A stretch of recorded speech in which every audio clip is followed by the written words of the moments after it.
O Grande Conflito. Capítulo 26. Restauração da Verdade. A obra da reforma do sábado a realizar-se nos últimos tempos acha-se predita na profecia de Isaías. Assim diz o Senhor: Mantende o juízo e fazei justiça, porque a minha salvação está prestes a vir e a minha justiça a manifestar-se. Bem-aventurado o homem que fizer isto, e o filho do homem que lançar mão disto, que se guarda de profanar o sábado e guarda a sua mão de perpetrar algum mal. Aos filhos dos estrangeiros que se chegarem ao Senhor para o servirem e para amarem o nome do Senhor, sendo deste modo servos seus, todos os que guardarem o sábado, não o profanando, e os que abraçarem o meu concerto, também os levarei ao meu santo monte e os festejarei na minha casa de oração. Isaías 56, verso 1, 2, 6 e 7. Estas palavras se aplicam à era cristã, como se vê pelo contexto. Assim diz o Senhor Jeová, que ajunta os dispersos de Israel. Ainda ajuntarei outros aos que já se lhe ajuntaram. Isaías 56, 8. Aqui está prefigurado o ajuntamento dos gentios pelo Evangelho. E sobre os que então honram o sábado, é pronunciada uma bênção. Desta arte, o dever relativo ao quarto mandamento estende-se através da crucifixão, ressurreição e ascensão de Cristo, até ao tempo em que os seus servos deveriam pregar a todas as nações as mensagens das alegres novas. O Senhor ordena pelo mesmo profeta: liga o testamento, sela a lei entre os meus discípulos. Isaías 8,16. O selo da lei de Deus se encontra no quarto mandamento. Unicamente este, entre todos os 10, apresenta não só o nome, mas o título do legislador. Declara ser ele o Criador dos céus e da terra e mostra, assim, o seu direito à reverência e culto acima de todos. Afora este preceito, nada há no Decálogo para mostrar por que autoridade a lei é dada.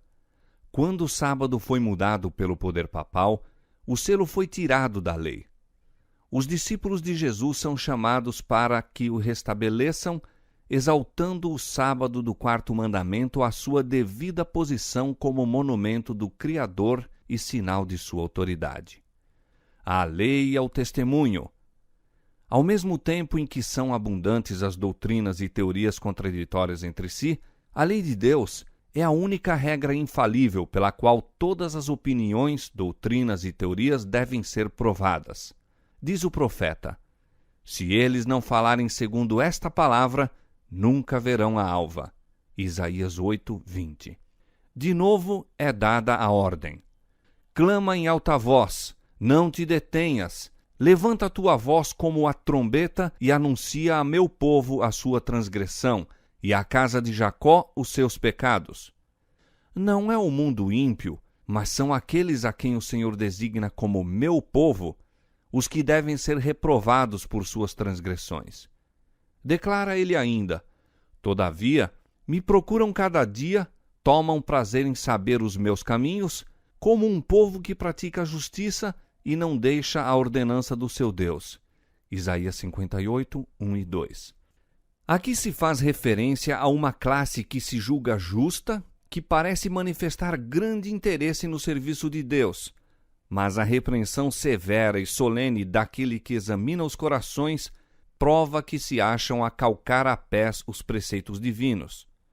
Desta maneira, indica o profeta a ordenança que tem estado esquecida: levantarás os fundamentos de geração em geração, e chamar-te-ão reparador das roturas e restaurador de veredas para morar. Se desviares o teu pé do sábado, de fazer a tua vontade no meu santo dia, e se chamares ao sábado deleitoso e santo dia do Senhor, digno de honra, e o honrares, não seguindo os teus caminhos, nem pretendendo fazer a tua própria vontade, nem falar as tuas próprias palavras, então te deleitarás no Senhor. Isaías 58, 12 a 14. Esta profecia também se aplica a nosso tempo. A ruptura foi feita na lei de Deus, quando o sábado foi mudado pelo poder romano. Chegou, porém, o tempo para que esta instituição divina seja restabelecida. A ruptura deve ser reparada e levantado o fundamento de geração em geração. Santificado pelo descanso e bênção do Criador, o sábado foi guardado por Adão em sua inocência no Santo Éden, por Adão depois de caído, mas arrependido, quando expulso de sua feliz morada. Foi guardado por todos os patriarcas, desde Abel até o justo Noé, até Abraão e Jacó. Quando o povo escolhido esteve em cativeiro no Egito, muitos, em meio da idolatria imperante, perderam o conhecimento da lei de Deus. Mas quando o Senhor libertou Israel, proclamou-a com terrível majestade à multidão reunida para que conhecesse a sua vontade e a ele temesse e obedecesse para sempre. Desde aquele dia até o presente, o conhecimento da lei de Deus tem se preservado na terra e o sábado do quarto mandamento tem sido guardado. Posto que o homem do pecado conseguisse calcar a pés o santo dia de Deus, houve, contudo, mesmo no período de sua supremacia, ocultas nos lugares solitários, almas fiéis que lhe dispensavam honra. Desde a reforma, alguns têm havido, em cada geração, a manter-lhe a observância. Embora frequentemente em meio de ignomínia e perseguição, constante testemunho tem sido dado da perpetuidade da lei de Deus e da obrigação sagrada relativa ao sábado da criação. Estas verdades, conforme são apresentadas no capítulo 14 de Apocalipse, em relação com o Evangelho eterno, distinguirão a Igreja de Cristo ao tempo de seu aparecimento. Pois, como resultado da tríplice mensagem, é anunciado: aqui estão os que guardam os mandamentos de Deus e a fé de Jesus. E esta mensagem é a última a ser dada antes da vinda do Senhor. Seguindo-se imediatamente a sua proclamação, pelo profeta é visto o Filho do Homem vindo em glória para ceifar a messe da terra. Os que receberam a luz concernente ao santuário e à imutabilidade da lei de Deus encheram-se de alegria e admiração ao verem a beleza e harmonia do conjunto de verdades que se lhe desvendaram ao entendimento. Desejaram que a luz que lhes parecia tão preciosa fosse comunicada a todos os cristãos e criam que seria alegremente aceita. Mas as verdades que os poriam em discordância com o mundo não foram bem recebidas por muitos que pretendiam ser seguidores de Cristo. A obediência ao quarto mandamento exigia sacrifício, ante o qual a maioria das pessoas recuava. Ao serem apresentadas as exigências do sábado, muitos raciocinavam do ponto de vista mundano. Diziam: sempre guardamos o domingo, nossos pais o observaram, e muitos homens bons e piedosos morreram felizes enquanto o guardavam. Se tinham razão, também nós a temos. A guarda do sábado do sétimo dia nos poria em desacordo com o mundo, e não teríamos influência alguma sobre ele. Que pode um pequeno grupo, a guardar o sétimo dia, esperar fazer contra todo o mundo que guarda o domingo? Foi com argumentos semelhantes que os judeus se esforçaram para justificar sua rejeição de Cristo. Seus pais tinham sido aceitos por Deus ao apresentarem ofertas de sacrifícios. E por que não poderiam os filhos encontrar salvação continuando com o mesmo modo de agir? Semelhantemente, no tempo de Lutero, raciocinavam os romanistas que cristãos verdadeiros tinham morrido na fé católica e, portanto, essa religião era suficiente para a salvação. Tal raciocínio se mostrava uma barreira eficaz contra todo o progresso na fé ou prática religiosa. Muitos insistiam em que a guarda do domingo tinha sido por muitos séculos uma doutrina estabelecida e generalizado costume da Igreja. Contra este argumento se mostrou que o sábado e sua observância eram mais antigos e generalizados, sendo mesmo tão velhos como o próprio mundo e trazendo a sanção tanto dos anjos como de Deus. quando foram postos os fundamentos da terra, quando as estrelas da alva juntamente cantavam e todos os filhos de Deus rejubilavam, foi então lançado o fundamento do sábado. Jó 38, versos 6 e 7, Gênesis capítulo 2, verso 1 a 3. Bem pode esta instituição reclamar a nossa reverência. Não foi ordenada por nenhuma autoridade humana e não repousa sobre tradições humanas. Foi estabelecida pelo Ancião de Dias e ordenada por sua eterna palavra.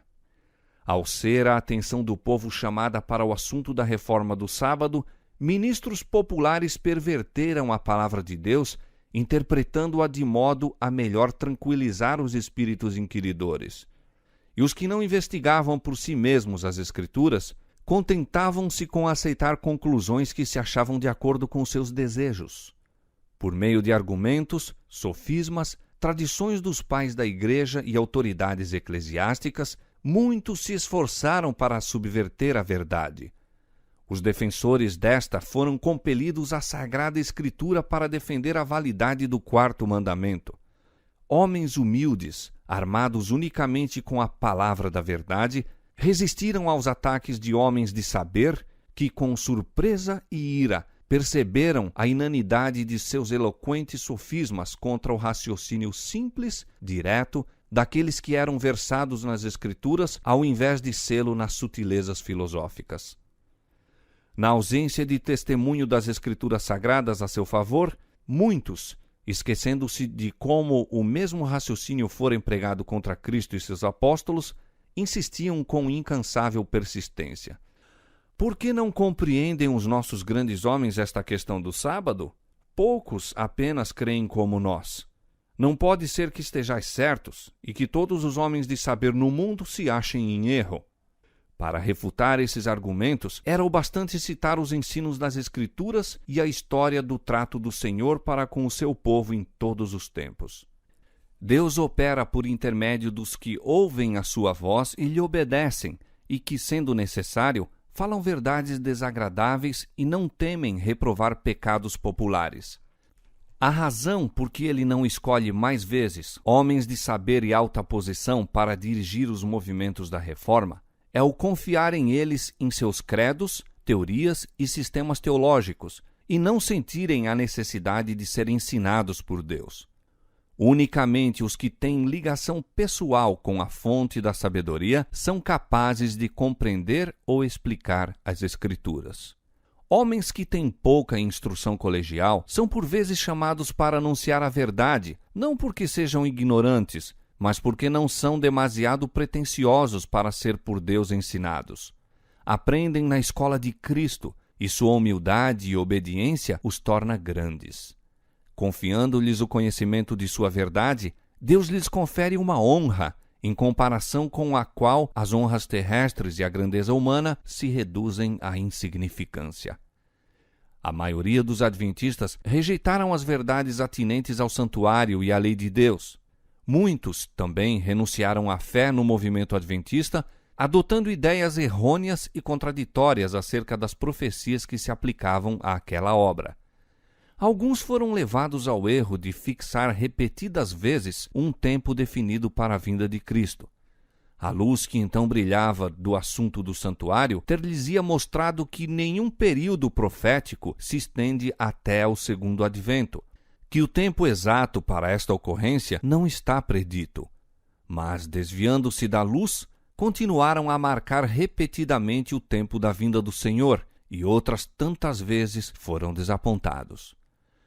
Quando a igreja de Tessalônica recebeu ideias errôneas no tocante à vinda de Cristo, o apóstolo Paulo aconselhou-a a provar cuidadosamente suas esperanças e expectativas pela palavra de Deus.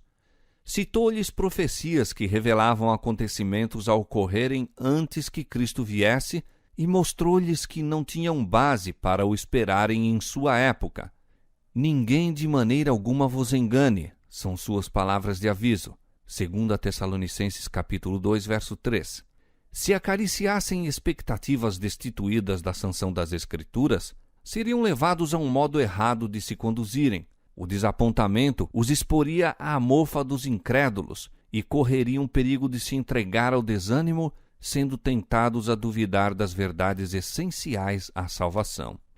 A advertência do apóstolo aos Tessalonicenses contém uma lição importante aos que vivem nos últimos dias.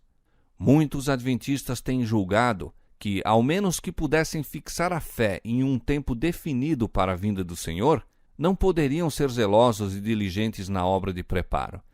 Mas, como suas esperanças são reiteradas vezes suscitadas apenas para serem destruídas, sua fé sofre abalo tal que se lhes torna quase impossível se impressionarem com as grandes verdades da profecia. A pregação de um tempo definido para o juízo, na proclamação da primeira mensagem, foi ordenada por Deus. O cômputo dos períodos proféticos nos quais se baseava aquela mensagem, localizando o final dos 2.300 dias no outono de 1844, paira acima de qualquer contestação. Os repetidos esforços por encontrar novas datas para o começo e fim dos períodos proféticos e o raciocínio falaz que era necessário para apoiar este modo de ver, não somente transviaram da verdade presente os espíritos, mas lançaram o opróbrio sobre todos os esforços para se explicarem as profecias. Quanto mais frequentemente se marcar um tempo definido para o segundo advento, e mais amplamente for ele ensinado, tanto mais se satisfazem os propósitos de Satanás. Depois que se passa o tempo, ele provoca o ridículo e o desdém aos seus defensores, lançando assim o opróbrio sobre o grande movimento adventista de 1843 e 1844. Os que persistem neste erro fixarão finalmente uma data para a vinda de Cristo num futuro demasiado longínquo. Serão levados, assim, a descansar em falsa segurança e muitos se desenganarão tarde demais. A história do antigo Israel é um exemplo frisante da passada experiência dos adventistas. Deus guiou seu povo no movimento adventista, assim como guiara os filhos de Israel ao saírem do Egito. No grande desapontamento, fora provada a sua fé, como o foi a dos hebreus no Mar Vermelho. Houvessem ainda confiado na mão guiadora que com eles estivera em sua experiência anterior, e teriam visto a salvação de Deus. Se todos os que trabalharam unidos na obra em 1844 tivessem recebido a mensagem do terceiro anjo, proclamando-a no poder do Espírito Santo, o Senhor teria poderosamente operado por seus esforços.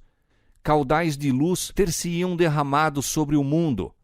Haveria anos que os habitantes da terra teriam sido avisados, a obra final estaria consumada e Cristo teria vindo para a redenção de seu povo. Não foi a vontade de Deus que os filhos de Israel vagueassem durante 40 anos no deserto. Desejava ele levá-los diretamente à terra de Canaã e ali os estabelecer como um povo santo, feliz. Mas não puderam entrar por causa da sua incredulidade. Hebreus 3:19. Por sua reincidência e apostasia, pereceram os impenitentes no deserto e levantaram-se outros para entrarem na terra prometida. Semelhantemente, não era vontade de Deus que a vinda de Cristo fosse tão demorada e que seu povo permanecesse tantos anos neste mundo de pecado e tristeza. A incredulidade, porém, os separou de Deus. Como se recusassem a fazer a obra que lhes havia designado, outros se levantaram para proclamar a mensagem. Usando de misericórdia para com o mundo, Jesus retarda a sua vinda para que pecadores possam ter oportunidade de ouvir a advertência e encontrar nele refúgio antes que a ira de Deus seja derramada. Hoje, como nos séculos anteriores, a apresentação de qualquer verdade que reprove os pecados e erros dos tempos suscitará oposição. Todo aquele que faz o mal aborrece a luz e não vem para a luz, para que as suas obras não sejam reprovadas. João 3:20. Ao verem os homens que não podem sustentar sua atitude pelas Escrituras, decidir-se-ão muitos a mantê-la a todo transe e, com espírito malévolo, atacam o caráter e intuitos dos que permanecem na defesa da verdade impopular. É o mesmo expediente que tem sido adotado em todos os tempos. Elias foi acusado de ser o perturbador de Israel, Jeremias de traidor, Paulo de profanador do templo. Desde aquele tempo até hoje, Os que desejam ser fiéis à verdade têm sido denunciados como sediciosos, hereges ou facciosos. Multidões que são demasiado incrédulas para aceitar a segura palavra da profecia receberão com ilimitada credulidade a acusação contra os que ousam reprovar os pecados em voga. Este espírito aumentará mais e mais. E a Bíblia claramente ensina que se aproxima um tempo em que as leis do Estado se encontrarão em tal conflito com a lei de Deus que quem desejar obedecer a todos os preceitos divinos deverá afrontar o opróbrio e o castigo como malfeitor. Em vista disto, qual é o dever do mensageiro da verdade? Concluirá ele que a verdade não deve ser apresentada, visto que muitas vezes seu único efeito é levar os homens a se evadirem de seus requisitos ou a eles resistir? Não. Ele não tem mais motivos para reter o testemunho da palavra de Deus porque esta levanta oposição do que tiveram os primitivos reformadores. A confissão de fé feita pelos santos e mártires foi registrada para o benefício das gerações que se seguiram. Aqueles vivos exemplos de santidade e firme integridade vieram até nós para infundir coragem nos que hoje são chamados a estar em pé como testemunhas de Deus. Receberam graça e verdade, não para si apenas, mas para que por seu intermédio o conhecimento de Deus pudesse iluminar a terra. Tem Deus proporcionado luz a seus servos nesta geração? Então devem eles deixá-la brilhar ao mundo. Antigamente, o Senhor declarou a alguém que falava em seu nome: A casa de Israel não te quererá dar ouvidos, porque não me querem dar ouvidos. Não obstante, disse ele, tu lhes dirás as minhas palavras, quer ouçam, quer deixem de ouvir. Ezequiel capítulo 3, verso 7 e capítulo 2, verso 7. Ao servo de Deus, no presente, é dirigida esta ordem: Levanta a tua voz como a trombeta e anuncia ao meu povo a sua transgressão e à casa de Jacó os seus pecados. Tanto quanto as oportunidades o permitam, cada um que haja recebido a luz da verdade se encontra sob a mesma responsabilidade solene e terrível em que esteve o profeta de Israel, a quem viera a palavra do Senhor, dizendo: A ti, pois, ó filho do homem, te constituí por atalaia sobre a casa de Israel. Tu, pois, ouvirás a palavra da minha boca e lhe anunciarás da minha parte. Se eu disser ao ímpio: Ó ímpio, certamente morrerás, e tu não falares para desviar o ímpio do seu caminho, morrerá esse ímpio na sua iniquidade, mas o seu sangue eu o demandarei da tua mão. Mas quando tu tiveres falado para desviar o ímpio do seu caminho, para que se converta dele, e ele se não converter do seu caminho, ele morrerá na sua iniquidade, mas tu livraste a tua alma. Ezequiel 33, versos 7 a 9. O grande obstáculo, tanto para a aceitação como para a promulgação da verdade, é o fato de que isto implica incômodo e vitupério. Este é o único argumento contra a verdade que os seus defensores nunca puderam refutar. Mas isto não dissuade os verdadeiros seguidores de Cristo. Estes não esperam que a verdade se torne popular. Estando convictos do dever, aceitam deliberadamente a cruz, contando, juntamente com o apóstolo Paulo, que nossa leve e momentânea tribulação produz para nós um peso eterno de glória muito excelente, tendo como alguém da antiguidade por maiores riquezas o vitupério de Cristo do que os tesouros do Egito. 2 Coríntios 4,17 e Hebreus 11,26. Unicamente os que de coração se fazem servos do mundo, qualquer que seja a sua profissão religiosa, é que agem em matéria de religião por expedientes em vez de princípios. Devemos escolher o direito porque é direito, e com Deus deixar as consequências. A homens de princípio, fé e ousadia, deve o mundo às grandes reformas. Por tais homens tem de ser levada avante a obra de reforma para este tempo. Assim diz o Senhor: Ouvi-me, vós que conheceis a justiça, vós, povo, em cujo coração está a minha lei. Não temais o opróbrio dos homens, nem vos turbeis pelas suas injúrias, porque a traça os roerá como a um vestido, e o bicho os comerá como a lã. Mas a minha justiça durará para sempre, e a minha salvação de geração em geração. Isaías 51, 7 e 8.